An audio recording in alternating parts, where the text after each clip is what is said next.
right, the most fun and exciting part of starting a lawn care business, buying a truck. Now, if you're getting started, a lot of times people, if they watch my content in the past, think that I'm against getting any sort of debt or financing. Also, some people think that I don't think you should get nice new trucks. Not true. I'll explain more. When you're first getting started, the chances of you succeeding over the next 5 years, statistically speaking, is low. So when I generally give my advice to people who watch my videos, I say stay away from fancy, brand new trucks and financing them for 50 grand. I usually tell people not to do that because statistically speaking, the vast majority of them won't be around in 5 years when that thing matures in terms of the debt that they are getting on that truck. The reason I say that is because if you have $20,000, $30,000, I don't want you to go blow it all on a vehicle. So there's gonna be two things you do, because I want you to be able to get customers. So the first option is get debt, then spend your cash on getting those customers via marketing. The second option is to get a cheaper truck for maybe $15,000 or $20,000, but still have some money available for marketing. I just don't want you to blow all of your cash on a brand new truck. Does not get you a business. A business is contracts and contacts. It is actually generating revenue and getting customers. So the 3 C's, contacts, contracts, and customers. That's what we're after, not trucks. You need to go find customers. And I need you to spend that money if you have a smaller budget on marketing, on Facebook, Google, Everydoor direct mail, doing door hangers. These are all things you can do to actually get customers. Then down the road, you can get nice trucks. Recently, I've bought newer trucks, ones that are only a year or two old. Why did I do that? Because the business is established, it's already been in business for 10 years, and I know it'll be in business for another 10 years. So getting debt, not opposed to it. Getting new trucks, not opposed to it. But make sure you know you're gonna be in business for 5 or 10 more years. And if you're just getting started, I'm sorry, but the math is against you. The likelihood of you succeeding is low. So just focus on what actually will increase the odds of you succeeding, which is getting more customers. I promise you, you can have all the trucks in the world, and you will have a lousy business. But if you have all the customers in the world, you will be able to find the trucks to be able to do the work. And if you're like, well, I want to go get debt on a truck, but they're not going to finance me because of my credit score, I don't have enough money down. Guess what? If they don't want to give you money for a loan on a truck, this is probably a good indication you should probably not be getting the debt, because they're going to do their underwriting and see if whether or not they think you're going to be able to pay them back. And so in that case, you might have to go start with something really janky. When I first started out with my brother, we had push mowers that we put in the back of a Dodge Caravan. And a lot of stories of people starting in lawn care started that way because they didn't have a lot of money and they couldn't get debt. So be okay with the fact that your truck, your equipment, all those things might not be perfect at the beginning, but the goal is to start getting customers and start generating revenue. All right, so let's talk about some non-traditional types of vehicles you might use for your lawn care business. The traditional pickup truck is the standard. Why? Because it's versatile. You can use it for basically anything. Pulling a trailer, putting mowers in the back. You can also put rock in the back. You can put grass clippings in the back. It's just a lot of versatility when it comes to a pickup truck. Now, the other option is using some sort of a utility van or a box truck. Now, let's go over the pros and the cons. The pros, when you get back to your shop, you lock this thing up, it's secure, and immediately you can just walk out of here, lock up the truck or the van, and you're good to go. There's no sort of storage required if you just keep your equipment inside. The downside, though, is the fact that it's usually going to be constrained a little bit more in terms of your space. And so getting large, like zero turns in the back of this, going to be a little more difficult. Even if you upgrade to a larger size Ford Transit or different type of Cargo Master vans from Dodge, Sprinters, etc. Even if you do that, getting a zero turn in the back is sometimes a little more difficult. Now, the biggest con of a enclosed space like this is, again, the versatility. I cannot put a cubic yard of mulch in the back of this thing unless I do bags. I'm not going to be able to put my grass clippings as easily being able to store them inside of here. I've seen some people get very creative though, and if your constraint is the fact that you don't have shop space, getting something you could lock up would be nice. But again, you could also do this with an enclosed trailer. So really the only reason to use this is if you don't want trailers and you want to be able to lock up your stuff at the end of the day. All very good things. Just know that you're not going to be able to haul debris. Getting your tools in and out of here is gonna be a little more complicated than just reaching over the back of a pickup. So there's pros and cons to it, but it's definitely an option if you wanna get started. The thing I like most about the vans as well as box trucks is all of this space. This is one massive billboard. And if you get a big box truck, you can have a massive billboard driving around all day long with your branding, your logo, and look really super unique. I really like that. being able to stand out. However, there's definitely limitations to what you can do with this van in terms of size of the mower and other landscaping services you might want to offer. Remember that the property size determines the type of equipment you have, and the type of equipment you have is going to determine your trailer size. Let's go over the different types of trailers you might consider when starting your lawn care business. The utility trailer really has a lot of different ranges. This is going to be kind of the lowest you're going to go. It has a single axle, it doesn't have any sides to this, and it's going to be the cheapest when it comes to cost on a trailer. Now, this one's looking like about 7, maybe 6 feet by 14 feet or so. That's gonna give you plenty of space if you wanted to put bins, debris, some push mowers. The thing you want to be careful of with these trailers is the fact that this one only has a single axle. So if you want to, yes, for a space, you might get 2, 3 different zero turns, but you got to be careful with the weight rating on that axle if you're going to really start to weigh this thing down. If you want to step up a little bit in terms of cost, now we actually have the metal siding all the way around. This one's gonna be a little nicer because now we got the rail a little higher. Your weed whackers are gonna sit higher on the rails versus over here, they're gonna be a little bit lower. What's nice too about this is you can throw things that are loose without worrying about them rolling off the side. That's a little bit difficult with having the cheaper model, is you can't just throw a wheelbarrow in here, you can't throw a bucket in here. You're gonna have to strap things down if it's on a flatbed, look like that. This is gonna cost you a little bit more though, and it's also, this one only has a single axle. If you wanted to upgrade, we're gonna move to a double axle, and that allows us to be able to store a lot more weight on the actual trailer. So double axle, plenty of space. Now we can get maybe 2, 3 zero turns.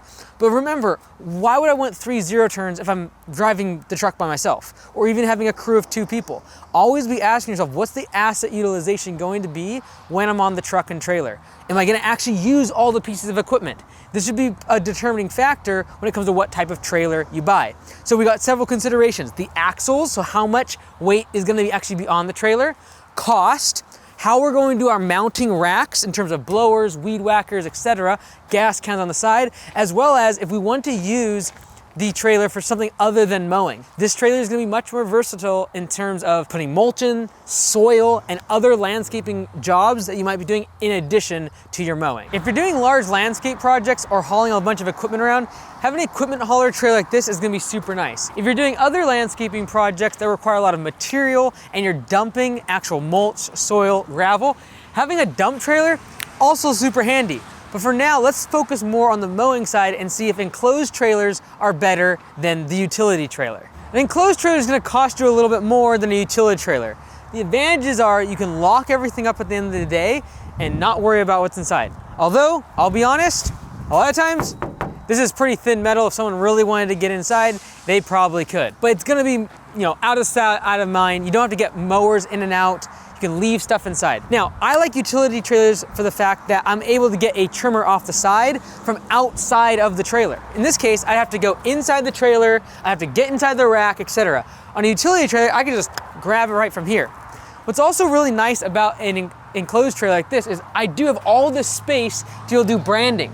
So whether I paint this or I put my decals, my logo, lots of opportunity for branding on an enclosed trailer. Now, one thing people will say a lot of times is that an enclosed trailer keeps all of your equipment out of the elements. And that is true. If it's raining, snowing, you can just leave it inside of here. One thing to keep in mind, if it gets really, really hot, inside this is like a sauna. It gets even more hot. And I've seen a lot of equipment struggle, weed whackers, mowers, etc., struggle when they're inside of these for the entire day. And so then all of a sudden things are getting flooded, things aren't working great. And yes, there's things you can work around that, but I have seen that be an issue with enclosed trailers once equipment is put inside. Another way to avoid using trailers for your setup is using ramps to get the mower in the back of the truck. So this one here is called the ramp rack. There's other models that are a little cheaper called Mow and Go systems and other ramps that you can find just getting the mower in the back. Now, this model here specifically costs us around $2,500, $2,600, but we do get a 25% discount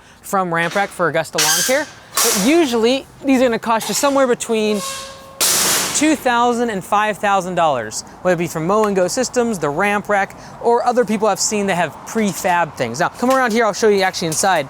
You've seen a couple things we've done. We've actually put this rubber here just to prevent any sort of damage to the bottom of the blades on the mowers. So we will bring in a larger mower if we need to, but this does prevent any sort of damage as it comes over this hump.